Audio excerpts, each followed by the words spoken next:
اعوذ باللہ من الشیطان الرجیم بسم اللہ الرحمن الرحیم۔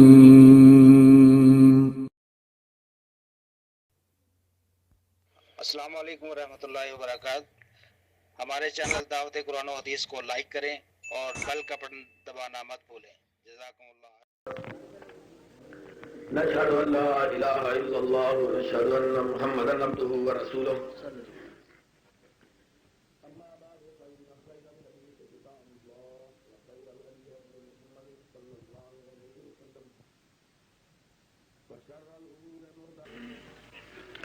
واعتصموا بحبل الله جميعا ولا تفرقوا واذكروا نعمة الله عليكم إذ كنتم أعداء فألف بين قلوبكم فأصبحتم بنعمته إخوانا وكنتم على شفا حفرة من النار فأنقذكم منها كذلك يبين الله لكم آياته۔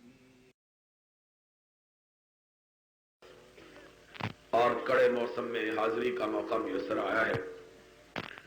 موسم خاصا سرد ہے اور آپ حضرات مجھ سے بیشتر میرے بہت سے ساتھیوں اور دوستوں کے خطابات سے مستفید ہو چکے ہیں،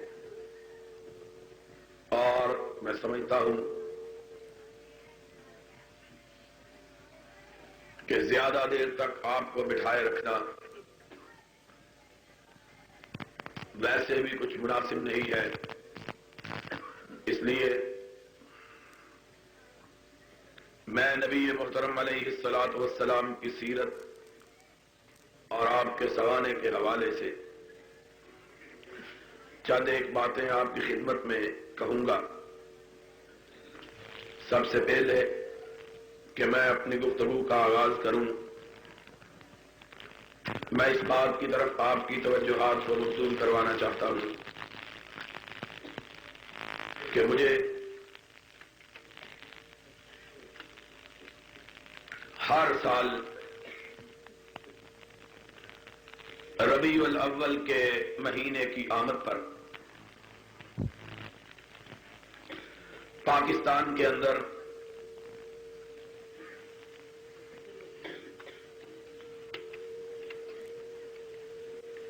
جو کہ مسلمانوں کا اور یار کوئی بندہ نہیں جو ان کو چپ کرا سکے، کوئی سارے یہاں کھڑے کیا کر رہے ہیں؟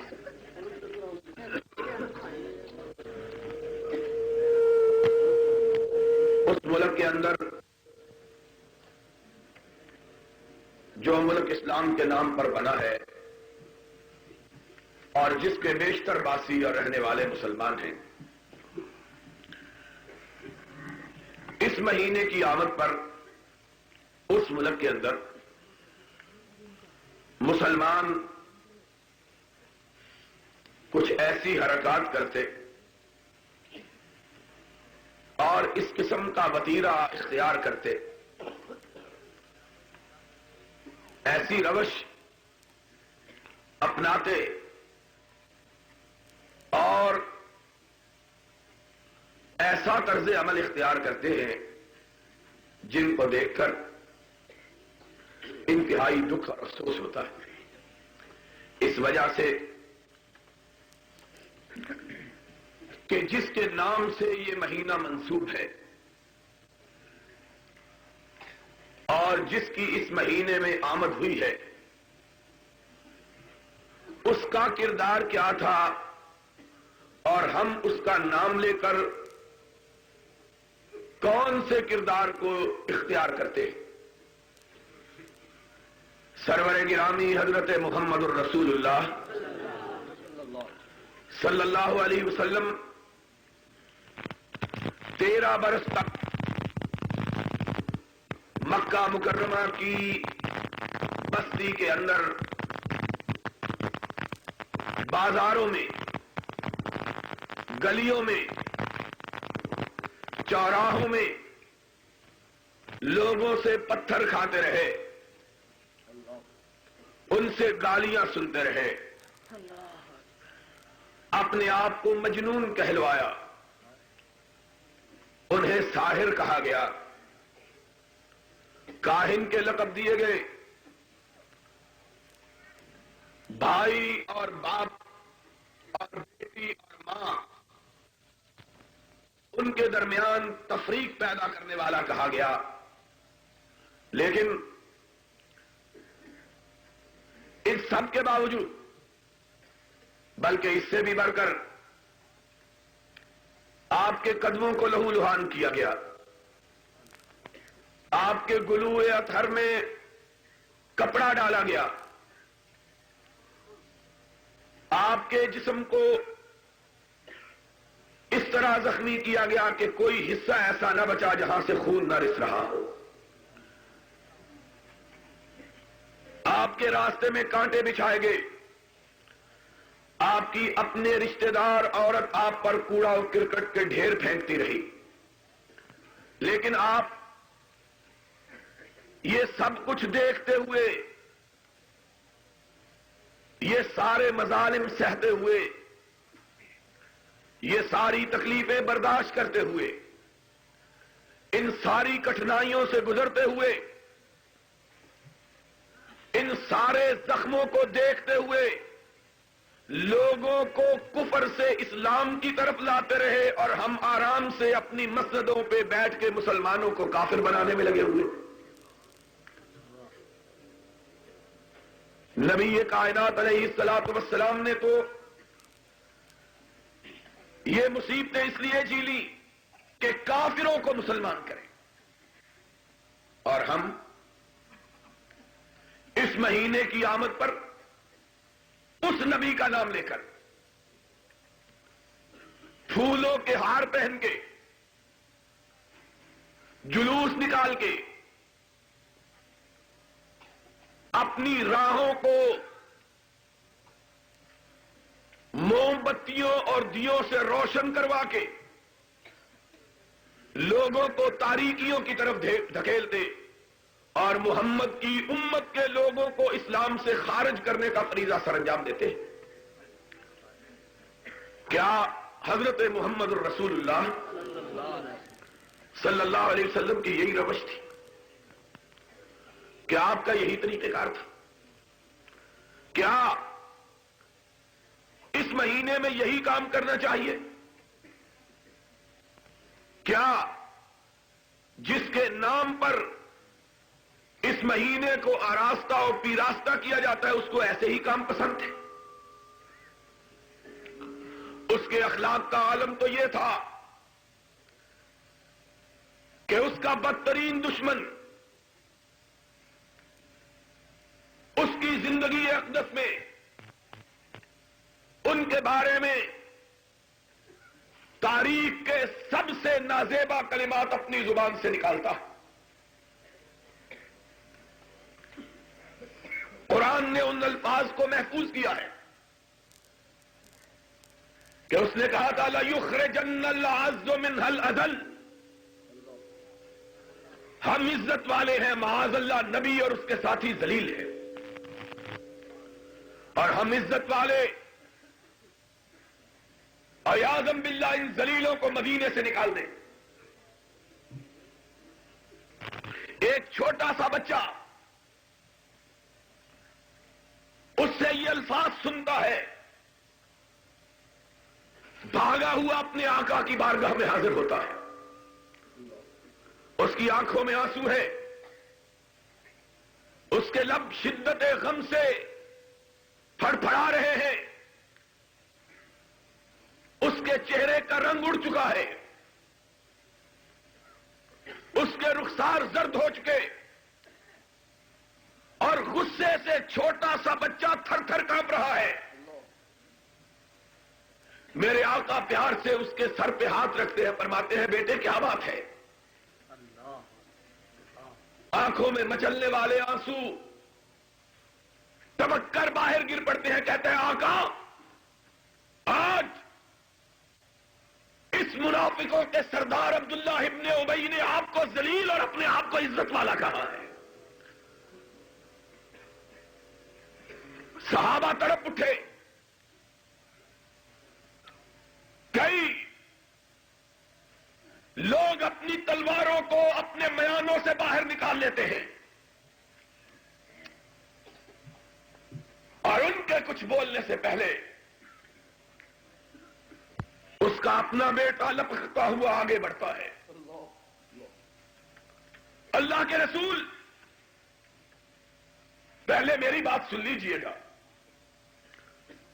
آپ نے نگاہ اقدس کو اٹھایا, فرمایا کیا بات ہے؟ اس نے کہا یا رسول اللہ لقد علمت الانصار بانی ابر الناس بوالدی. مدینے کے لوگ جانتے ہیں کہ مجھ سے زیادہ اپنے باپ کا فرما بردار کائنات میں کوئی دوسرا شخص نہیں ہے. صحابہ گھور کے دیکھتے ہیں کیا کہنے لگا ہے. نبی یہ کائنات نے اپنے سر اقدس کو اٹھایا, فرمایا پھر. اس نے کہا یا رسول اللہ لوگ جو سمجھتے ہیں سچ سمجھتے ہیں, جتنا مجھ کو اپنے باپ سے پیار ہے شاید دنیا کے کسی بیٹے کو اپنے باپ سے اتنا پیار نہ ہو. لیکن میں آپ سے ایک گزارش کی اجازت چاہتا ہوں. آپ نے فرمایا کہو کیا بات ہے؟ اس نے کہا آقا اگر آپ نے میرے اس باپ کے قتل کا فیصلہ کر لیا ہے تو ان میں سے کسی کو حکم نہ دیجیے گا. مجھ کو کہیے کہ مجھے ڈر ہے کہ کوئی مومن آپ کے حکم کی تعمیل میں میرے باپ کی گردن کو اڑا دے اور میرے دل میں اس کے لیے نفرت کا جذبہ پیدا ہو جائے, ایمان سلب ہو جائے گا. کہ آپ کے حکم کی تعمیل کرنے والے کے لیے نفرت کا جذبہ رکھوں.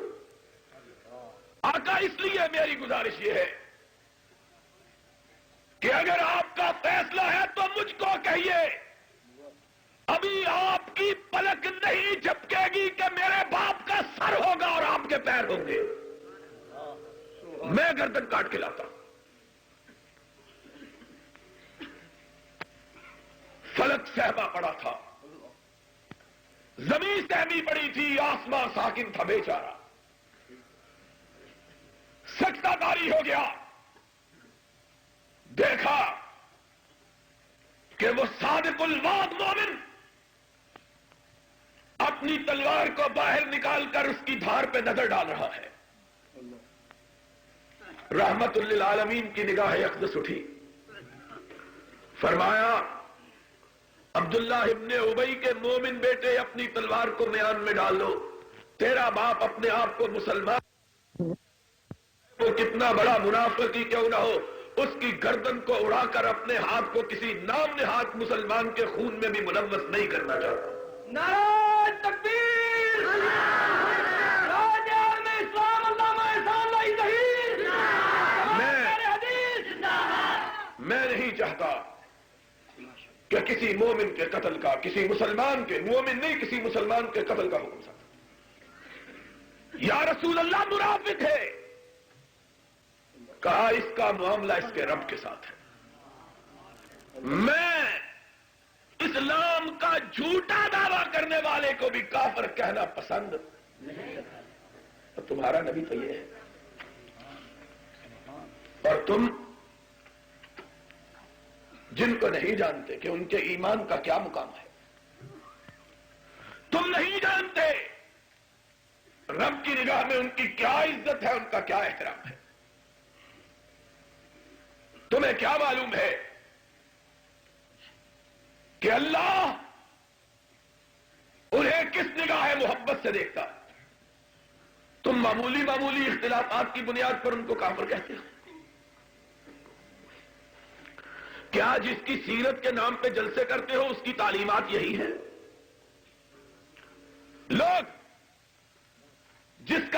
مناتے ہیں،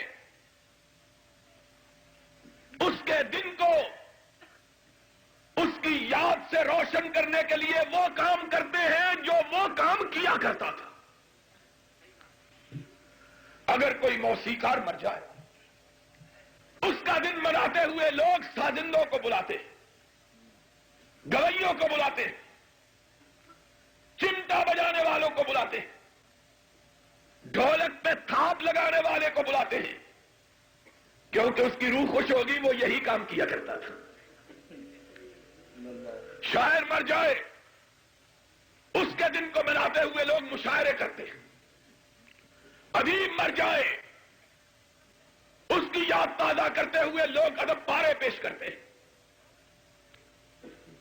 کوئی دلیر مر جائے، بہادر مر جائے، لوگ اس کی یاد مناتے ہوئے اس کی شجاعت کے تذکرے کرتے یا اس کی یاد میں سپاہیانہ کھیل کھیلتے۔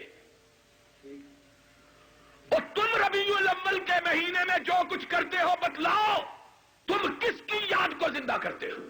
اللہ ماشاءاللہ، ہم کو بھی بتلا دو۔ چمٹے بجاتے ہو تو معلوم ہوتا ہے کسی چمٹے بجانے والے کو یاد کر رہے ہو۔ ڈھولک پہ تھاپ لگاتے ہو، رقص کرتے ہو، مجرا کرتے ہو، گاتے ہو، جھومتے ہو، سلانگ بھرتے ہو، جعلی داڑیاں لگاتے ہو، اور پھر ٹیپ لے کر گانے گاتے ہو، اور فرصت ملے تو مومنوں کو کافر بناتے ہو۔ کس کی یاد تازہ کرتے ہو؟ ہم کو بھی بتلا دو۔ اور ان میں سے کوئی ایک کام اگر میرے آقا نے کیا ہو تو ہماری غلطی نکال دو۔ ہم تو بڑے سیدھے سادے لوگ ہیں، آقا کا نام آ جائے گا ہم اپنی گردن کو جھکا دیں گے۔ ہمیں تو اس سے پیار ہے، ہم تو اس کی مہر کے غلام ہیں، ہم تو اس خط کو اپنی آنکھوں سے لگاتے ہیں، اپنی پیشانی پہ سجاتے ہیں جس پہ اس کی مہر لگی ہوئی ہے۔ ہم تو جانتے ہی اس کو ہے، کائنات میں کسی دوسرے سے ہماری واقفیت ہی نہیں ہے۔ اور وہ تو بھول سکتا ہے جس نے بہت سے لوگوں سے دوستی رکھی ہوئی ہو کہ پتہ نہیں کس کا خط آیا ہے۔ اس کو تو غلطی لگ جاتی ہے جو ہرجائی ہو کہ پتہ نہیں کس نے سندیسا بھیجا ہے، کس نے پیغام بھیجا ہے۔ اور جس نے جی میں ایک کو بسایا، من ایک سے لگایا ہو، وہ تو اس کے خط کی خوشبو دیکھ کے کہہ دیتا ہے کہ مدینے سے خط آیا ہے۔ ہم کو بتلا دو، ہم ماننے کے لیے تیار ہیں۔ ہمارے ساتھ تو کوئی لمبی چوڑی بحث کی بھی ضرورت نہیں۔ یہ دانی صاحب ویسے ہی بڑا زور لگا رہے تھے، اور بحث کی تو وہاں ضرورت ہے جن کے کوئی 15-20 ہے، اور پتہ نہیں اس کی مانتے نہیں ہو تو چلو اس کی مان لو۔ ہمارے لیے تو ایک ہی ہے کہ سب کچھ خدا سے مانگ لیا تجھ کو مانگ کر، اور اٹھتے نہیں ہیں ہاتھ میرے اس دعا کے بعد کہ جب سے آمنہ کے لال کا چہرہ دیکھا ہے کسی دوسرے کے چہرہ دیکھنے کی ہوس ہی نہیں رہی۔ نعرہ تکبیر، قائد ملت علامہ اصطلاح صحیح۔ ہماری تو بات ہی بڑی مختصر، ہمارے لیے تو اس ایک کا پیغام کافی ہے۔ ایک کا پیغام ہم کو سنا دو ہمارے سر ماتھے پر، اور کہتے ہیں تمہارا دل اتنا چھوٹا ہے کہ ایک کے سوا اس میں کوئی بستا ہی نہیں۔ ہم نے کہا اتنا سا تو ہے، اور یہ اس کی محبت سے لبالب بھرا ہوا ہے، اور اب اس میں کسی دوسرے کی محبت کا ایک قطرہ بھی ڈالے جانے کی گنجائش باقی خود خطا کار ہے، قصوروار ہے، غلطی ہو گئی ہے، اقراری مجرم ہے۔ ہمارا دل اتنا ہی ہے، اور اس سارے دل کو ہم نے بھر لیا ہے مدینے والے کی محبت سے۔ اب اس میں کسی دوسرے کی محبت کا قطرہ بھی ڈالا جا سکتا؟ تمہارا دل بٹھل سے بھی بڑا ہے کہ پاک پٹن سے لے کر بصرے تک ہر کی محبت اس میں پڑی ہوئی۔ ہم تم کو کچھ نہیں کہتے، ہم تمہیں دیکھتے ہیں کہ جھومتے ہو اور گاتے ہو کہ اس دل کے ٹکڑے ہزار ہوئے، کوئی یہاں گرا کوئی وہاں گرا۔ ہم تمہیں دیکھتے ہیں، تمہارا دل بہت بڑا ہے، کئی قصاب مل کر اس کے ٹکڑے ٹکڑے کریں تب بھی اس کو نہیں ٹکڑے ٹکڑے کر سکتے، ہمارا تو ہے ہی اتنا سا، ہے ہی اتنا سا، اس لیے نہ کسی کو دیکھ کے مچلتا ہے، نہ کسی کا چہرہ دیکھ کے پھسلتا ہے۔ تم نے عشق کا نام سنا ہوا ہے اور ہم نے نام تو نہیں سنا، ہمارے رگو پے میں سرایت کیے ہوئے ہیں۔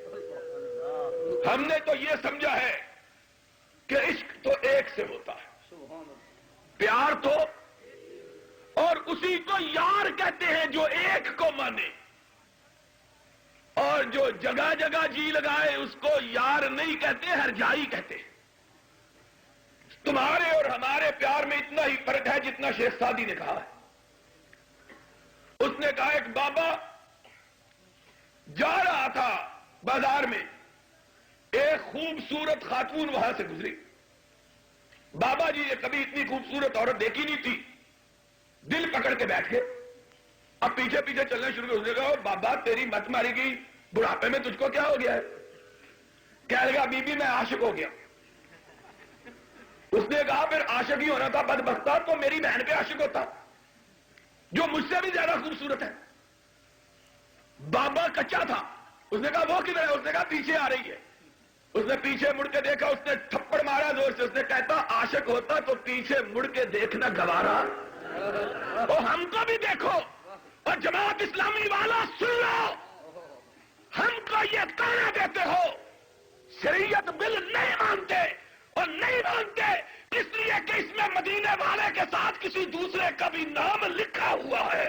نعرہ تکبیر، نعرہ تکبیر، قائد ملت علامہ احسان اللہ ظہیر، جمعیت حدیث پاکستان، ہم سے تانا دیتے ہو، کعبے بخش بھائی، شام کعبے بخش بھائی، جاؤ کوئی لے کے آؤ دستاویز جس پہ صرف آمنہ کے لال کا نام لکھا ہوا ہو۔ خدا کی قسم ہے ہم پڑھیں گے بھی نہیں، سر دے دیں گے، کہیں گے آمنہ کے لال کا نام تو لکھا ہوا ہے۔ اور قیامت کے دن عرش والا پوچھے گا کیا لے کے آئے ہو؟ کہیں گے اللہ دو ہی سبق سیکھے تھے کہ جھکاؤ تو سب تیرے آگے جھکاؤ، اور دل میں بساؤ تو صرف محمد کو بساؤ۔ اللہ اس مدینے والے کی عظمت کے لیے اس کے پیار میں اپنی گردن کو کٹا کے لے کے آئے، تم ہم سے منواتے ہو؟ آؤ ہم سے بات کرنی ہے تو سیدھی سادی کرو، ہم کوئی یار ہر جائی نہیں ہے کہ کسی پنجابی میں نے کبھی نہیں بولی، لیکن ایک بات یاد آ گئی ہے کہ جتنی دیکھی توا برات اوٹھے گزاری ساری رات، یہ ہم سے نہیں ہو سکتا، اس کے لیے کسی اور بڈھے کو منگوا لو، کیوں یزدانی؟ ہم سے یہ نہیں ہو سکتا، ہم نہ کسی کا توا دیکھتے ہیں، نہ کسی کی برات دیکھتے ہیں، اور نہ کسی کی شادی دیکھتے ہیں، نہ کسی کی برات دیکھتے ہیں، نہ کسی کی کرسی دیکھتے ہیں، نہ کسی کا اقتدار دیکھتے ہیں، نہ کسی کی طاقت دیکھتے ہیں، نہ کسی کا اختیار دیکھتے ہیں، نہ کسی کی حکومت دیکھتے ہیں، نہ کسی کا وقار دیکھتے ہیں، نہ کوئی کرنیل دیکھتے ہیں، نہ کوئی جرنیل دیکھتے ہیں، نہ ضیاء الحق دیکھتے ہیں، نہ جنیجو دیکھتے ہیں، ہم کعبے بخش بھائی، کعبے بخش بھائی، ہم کو دکھانا ہے، ہم کو دکھانا ہے تو آؤ، یا رب کا قرآن لے کے آؤ یا مدینے والے کا فرمان لے کے آؤ، ہم کو مت دکھاؤ یہ بنائی ہوئی دستاویزیں لے کے آگے ہو، آگے ہو شریعت بل، لے جاؤ ان بلوں کو اپنی بلوں کے اندر، جب تک احسان الہی ظہیر زندہ ہے اس پاکستان کی فضا میں اگر لہرائے گا تو آمنہ کے لال کا پرچم لہرائے گا۔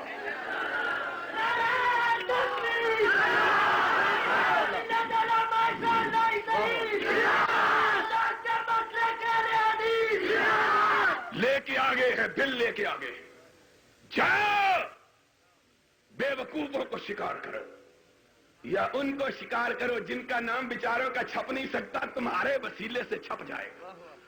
ہم نہ وسیلے کے قائل نہ پتیلے کے قائل، لے جاؤ ان کو اٹھا کر۔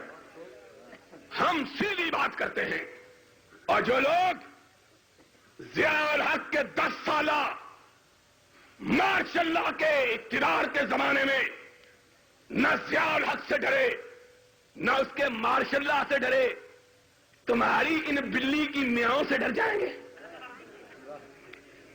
اور یہ بلی بھی بیچاری مری ہوئی جس کو کئی دن سے چیچڑے نہیں ملے۔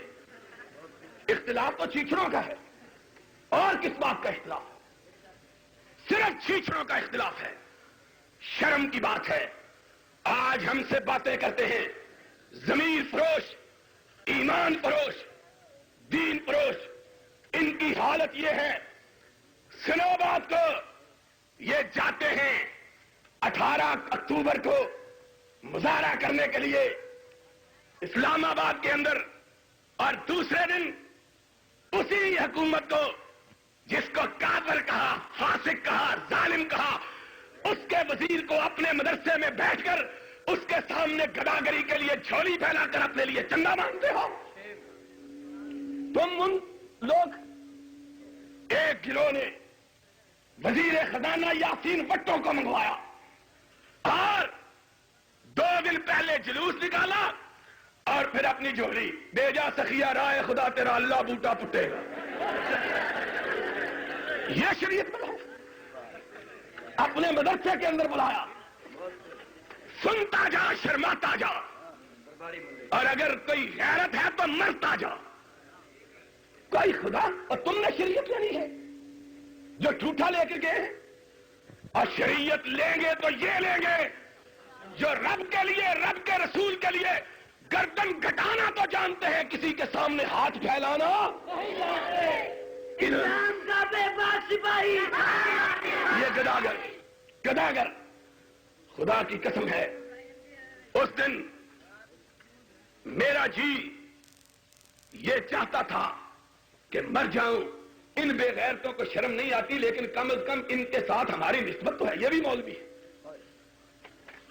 یہ بھی مولوی۔ 2 دن صبر نہیں ہو سکا، 2 دن نہیں صبر ہو سکا، 2 دن اپنے گداگری کے کجے کو بند کر کے رکھ دے، 2 دن نہیں کر سکے۔ اسی مدرسے سے موٹریں چلی تھی، اسی مدرسے کا اعلان ہوا اخبارات میں، یہاں سے بسیں جائیں گی مظاہرہ کرنے کے لیے، اور اس کی قیمت 30 بن وصول کر۔ جنگ میں چھپی خبر، نوائے وقت میں چھپی، امروز میں چھپی، مشرق میں چھپی۔ کہا ہماری بات مانو، اس نے کہا نہیں مانتے، کہہ لو پھر اسی تنخواہ پہ گزارا کر لیں گے۔ ان سے اسلام آئے گا؟ دوسرے مدرسے کی بات سنو، انہوں نے تو مرکزی وزیر خزانہ کو بلایا تھا، ان کو مرکز کا کوئی نہیں ملا، انہوں نے صوبائی وزیر اوقاف ہی بلا لیا، اور کچھ نہیں، کسی مزار کا گلہ توڑ کے ہی ہم کو کچھ دے دے۔ یہ لوگ ضیاء الحق کے ہاتھ چومنے والے۔ ایک مولوی کہتا ہے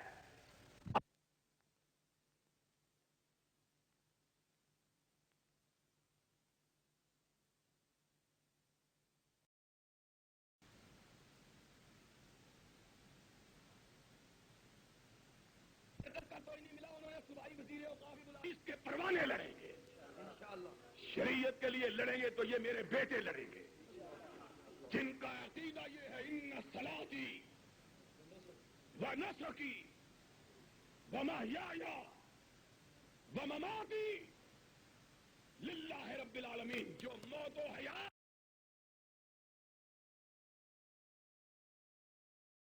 اور نفع اور نقصان کا مالک رب کے سوا کسی دوسرے کو سمجھتے ہیں، اور جو مردوں کو بھی نفع نقصان کا مالک سمجھتے ہیں، انہوں نے کس کے لیے لڑنا ہے؟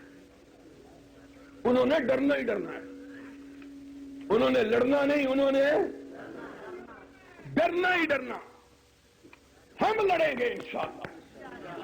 اور سی آئی ڈی والوں لکھ لو، ضیاء الحق کو پیغام بھیجو، کم از کم ایک رات کی نیند تو اس کی حرام ہو جائے گی۔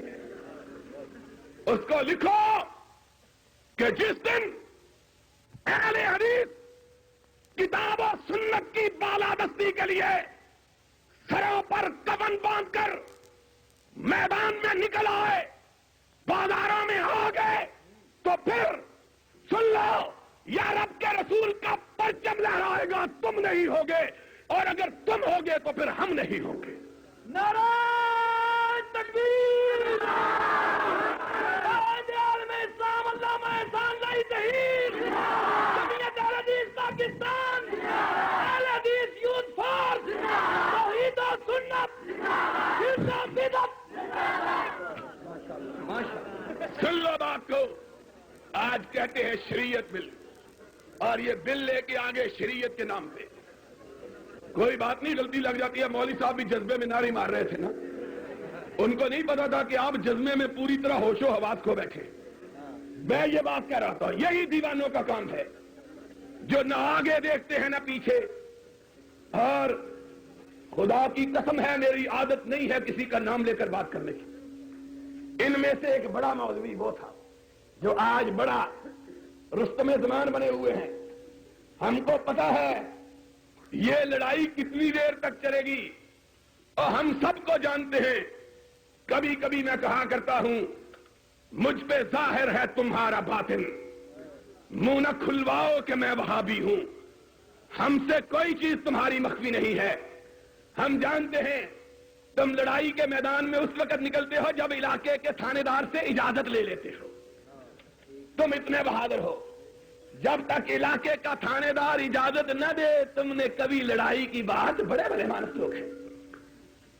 ہم جانتے ہیں، اور انہی کو دیکھ کر اقبال نے کہا تھا، میں جانتا ہوں انجام اس کا جس مارکے میں ملا ہو غازی۔ یہ ملا لرز جاتا ہے آواز اذان سے، اس کو ہم جانتے ہیں یہ کتنے بلتے میں اور کتنے پانی میں ہے، اور حکومت بھی جانتی ہے۔ اسی لیے ان کی تقریریں بھی، ان کے جلسے بھی، ان کا احتجاج اسلام آباد میں بھی ہوتا ہے، کوئی ان کو نہیں روکتا۔ اور ہم جاتے ہیں کسی جگہ، تھانے دار اس بیچارے کی چھٹی جو ہے وہ ختم ہو جاتی ہے۔ اور اے سی صاحب یہاں کے اتنے شریف آدمی ہیں، میں جانتا ہوں، میں بہت ہی تعریف نہیں کرتا، مجھے بیچارے نو کڈ ہی نہ دیں۔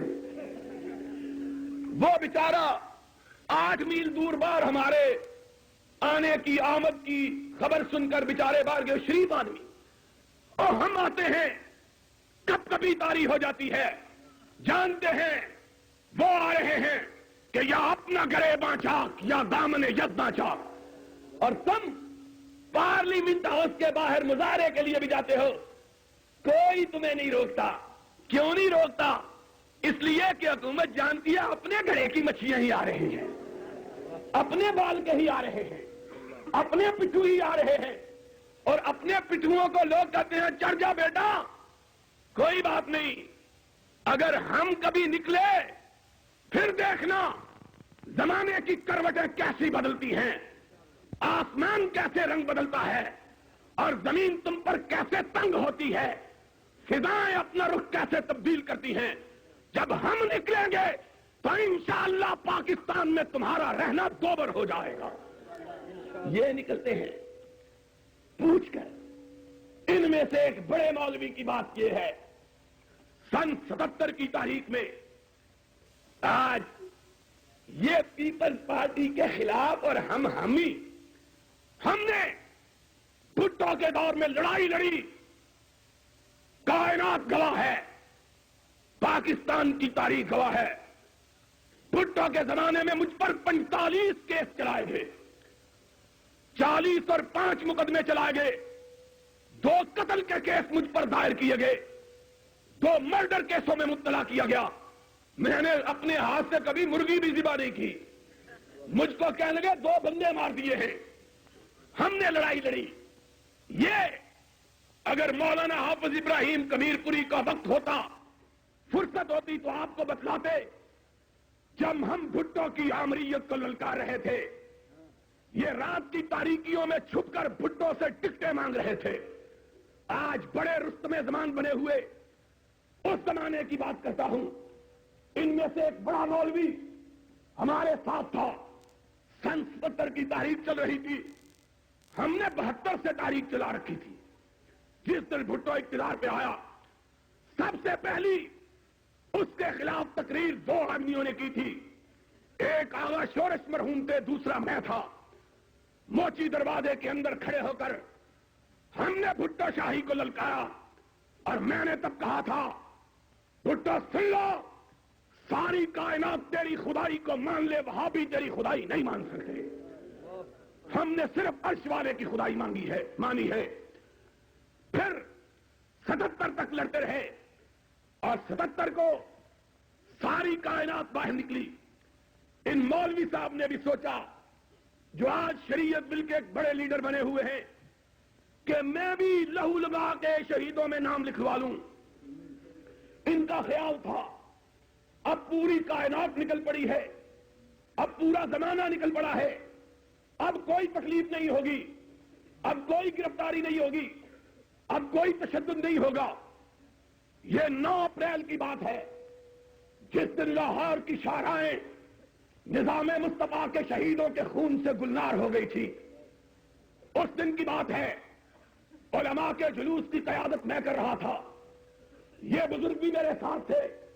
اچانک کیا دیکھا, سامنے پولیس کھڑی ہے, اس نے ذرا بختر پہنے ہوئے ہیں, ہاتھوں میں ڈنڈوں کی بجائے ریفلیں پکڑی ہوئی ہیں, اور ایک لائن انہوں نے ایک سرخ لائن کھینچی ہوئی ہے.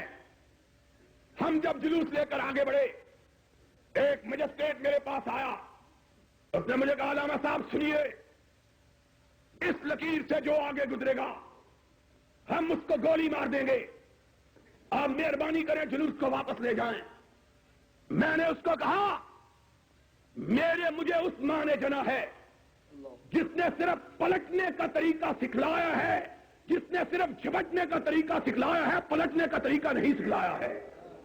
ہماری لغت کے اندر شہید تو موجود ہے, ہماری تاریخ کے اندر اسماعیل تو موجود ہے, ہماری تاریخ کے اندر سید احمد تو موجود ہے, ہماری تاریخ کے اندر مجدد القسانی تو موجود ہے, ہماری تاریخ کے اندر امام ابن تیمیہ تو موجود ہے, ہماری تاریخ کے اندر احمد ابن حنبل تو موجود ہے. نہ کوئی جابر موجود ہے, نہ کوئی میر تکن موجود ہے. ہم نے جبٹنا سیکھا ہے, پلٹنا نہیں سیکھا.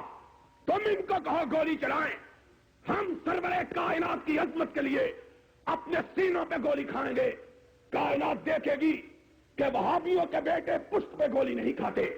میں آگے بڑھا, مولوی صاحب پیچھے ہٹنے لگے. میں نے دیکھا, میں نے کہا کہاں جا رہے ہو؟ کہنے لگا میں اماں جی سے اجازت لے کے نہیں آیا ہوں, خدا کی قسم ہے. اس شخص نے مجھے کہا کہ میں اپنی والدہ سے اجازت لے کے نہیں آیا. میں نے کہا جاؤ, پھر پلٹ جاؤ, اپنی ماں کو میرا سلام کہنا, اور اگر میں مر جاؤں آج تو میری ماں کو بھی میرا سلام کہنا, اور کہنا تیرے بیٹے نے بھی تجھ سے اجازت نہیں لی تھی, میں نے بھی تجھ سے اجازت نہیں مانگی تھی, لیکن اماں مجھے یقین تھا کہ اگر محمد کی آبرو کے لیے میں تجھ سے کٹنے کی اجازت لیتا تو یہی جواب دیتی, بیٹا اجازت لینے میں وقت کیوں ضائع کیا ہے, کہیں رب ناراض نہ ہو جائے. اسلام کا بے باک سپاہی, اسلام کا بے باک سپاہی, اسلام کا بے باک سپاہی. ہم جانتے ہیں ان لوگوں کی حیثیت کیا ہے, کتنے ان کے پانی میں ہیں, ان کی جرأتوں کا کیا عالم ہے. اور کعبے کے رب کی قسم ہے, تم محمد کے نام گرامی کو لے کے آؤ, تم خدا کی توحید کا ڈنکا بجا کے آؤ, شریعت بل لے کے نہیں آؤ, شریعت لے کے آؤ. میں تمہارے ساتھ اگلی سبھوں میں گولی کھانے کے لیے تیار, اور اپنے پورے ساتھیوں کو محمد کی آبرو پہ کٹوانے کے لیے تیار ہوں. پھر دیکھتا ہوں حکومت جھکتی ہے کہ نہیں جھکتی. اس کو پتا ہے یہ بکنے والے ٹوٹرو یہ ہمارا ہی رنگ جمائیں گے اور کچھ نہیں کمائیں گے. ان کو پتا ہے, اس لیے تمہیں اجازت ہے, اس لیے تم پر کوئی پابندی نہیں. تم پارلیمنٹ کے سامنے بھی مظاہرے کرتے ہو, تم کو کوئی نہیں ہوتا. تو بات میں یہ کہہ رہا تھا دوستو, یہ مقدس مہینہ, اس لحاظ سے بابرکت مہینہ, کہ اس مہینے میں رحمت کائنات کی ولادت ہوئی، اور اس رحمت کائنات کی کہ وہابیوں نے جس کے سوا کسی دوسری شخصیت کا چہرہ دیکھنا گوارا، اسی ایک کو دیکھا، اسی کو اپنے من میں بسایا، اسی سے اپنا جی لگایا۔ اس شخص کی عظمتوں کا کیا کہنا، اس انسان کی رفتوں کا کیا کہنا، اس بشر کی بلندیوں کا کیا کہنا کہ لوگ اس کو مار رہے ہیں، وہ مار کھا رہا ہے، اور جب پیٹنے والے پیٹ پیٹ کے تھک جاتے ہیں وہ دم لینے کے لیے رک جاتا ہے، اس کی نگاہیں آسمان کی طرف اٹھ جاتی ہیں، آسمان سے اللہ کا فرشتہ آ جاتا ہے، اے اللہ کے محبوب، جب تجھ پہ پتھر پڑ رہے تھے آسمان والے لرز رہے تھے، کونین سہما ہوا تھا کہ آج شب روز محشر سلطان داور کو، بے گناہ کو لوگ مار رہے ہیں، کہو ان کے لیے کیا سزا تجویز کرتے ہو؟ وہ اپنی نگاہیں آسمان کی طرف اٹھا کے کہتا تھا، اللہم اہد قومی فإنہم لا یعلمون۔ اللہ میں ان مارنے والوں کا بھی برا نہیں چاہتا، میں ان کے لیے بھی یہی چاہتا ہوں کہ اللہ یہ مومن ہو جائے اور تیری جنت کو حاصل کر لے۔ وہ تو مار کھا کے لوگوں کو اسلام کا درس دیتا رہا، اور معاف کرنا، تم مسندوں پہ بیٹھ کے، تم مسجد کے محرابوں میں بیٹھ کے، تم ممبروں کے اوپر براجمان ہو کے لوگوں کو کافر کہتے ہو، قصور کیا ہے اور گناہ کیا ہے؟ اور دنیا کی بد سے بدترین حکومتوں کی یہ روش رہی ہے۔ ماشاءاللہ کائنات کا سب سے ذلیل ترین نظام ہے، اس کی بھی یہ روش ہے کہ ملزم کو سزا سنانے سے پہلے اس پر فرد جرم عائد کی جاتی ہے، چاہے وہ فرد جھوٹی ہو یا سچی، اس کو کہا جاتا ہے تمہارے اوپر الزام یہ ہے، تم نے یہ کام کیا ہے، اور ہم کو کافر بنانے والوں، ہم کو ہماری فرد جرم تو سنا دو، ہم نے جرم کیا کیا ہے؟ کہتے ہیں تم نے جرم یہ کیا ہے کہ جلوس نہیں نکالتے، گدیوں پر نہیں بیٹھتے، ہار نہیں پہنتے، چمٹے نہیں بجاتے، ڈھولک پہ رقص نہیں کرتے، سوانگ نہیں بھرتے۔ ہم نے کہا اگر یہ الزام ہم پر تم دھرتے ہو تو پھر مانو نہ مانو صفائی کا حق بھی دے دو۔ ہم کہتے ہیں ہم اس گناہ کو چھوڑنے کے لیے تیار ہیں جس گناہ کو تم گناہ کہتے ہو۔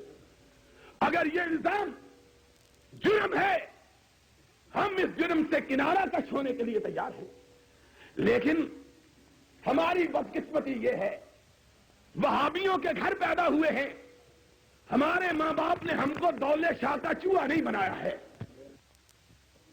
کہ ہم سوچنے کی سخت رکھتے، سمجھنے کی صلاحیت رکھتے، اور اگر تم سوچنے اور سمجھنے سے بھی ہم کو روکتے ہو، اس سے بھی رکنے کو تیار ہیں، صرف ایک سوال کا جواب دے دو، اور وہ سوال یہ ہے کہ کیا یہ دن جس کی یاد میں مناتے ہو، کیا اس کی زندگی میں بھی کبھی یہ دن آیا ہے کہ نہیں آیا ہے؟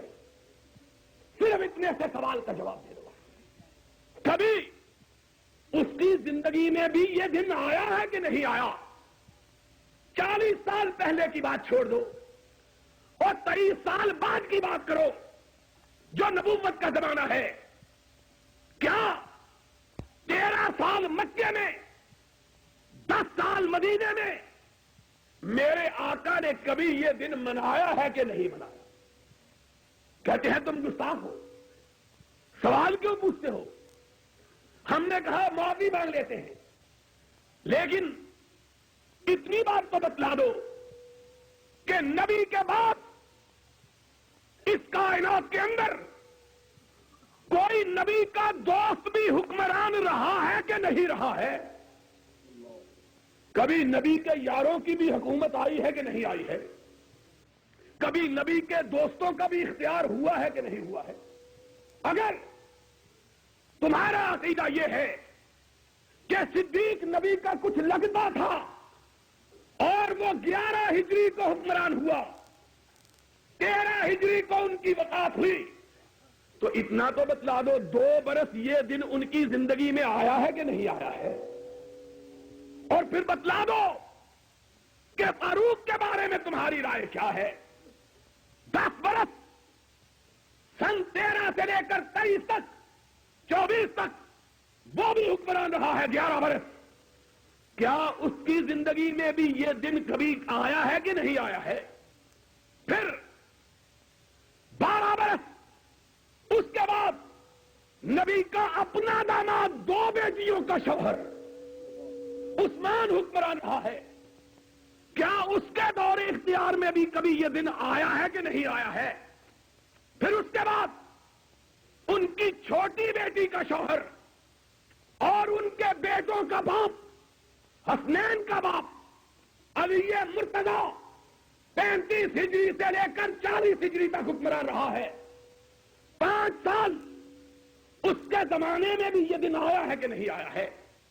ان کے بعد خود ان کا اپنا لخت جگر، اپنا نواسا حسن 8 برس حکمران رہا، ان کے دور میں بھی ربیع الاول گزرا، کیا انہوں نے بھی یہ دن منایا ہے کہ نہیں منایا؟